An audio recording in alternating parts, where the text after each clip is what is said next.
चळे येथील 33 केव्ही उपकेंद्रातील मोठा ट्रान्सफॉर्मर 2 दिवसापूर्वी जळाला होता आणि हा जळालेला ट्रान्सफॉर्मर ताबडतोब बदलून आणण्यासाठी चळे येथील कनिष्ठ अभियंते फाटेसाहेब व त्यांचे वरिष्ठ सर्व अधिकारी यांनी प्रयत्न करून हा ट्रान्सफॉर्मर लागलीच आणल्याचे दिसत आहे। कारण हा ट्रान्सफॉर्मर आज सकाळी चळे येथे दाखल झाला आहे।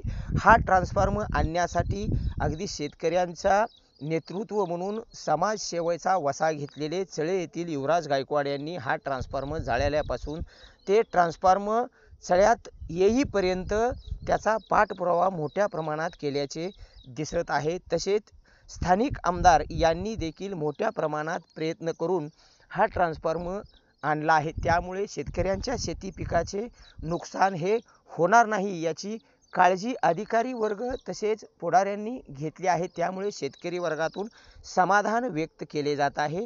आज ताबडतोब हा ट्रान्सफॉर्मर बसवून विद्युत पुरवठा सुरळीत होणार हे मात्र आता नक्की आहे।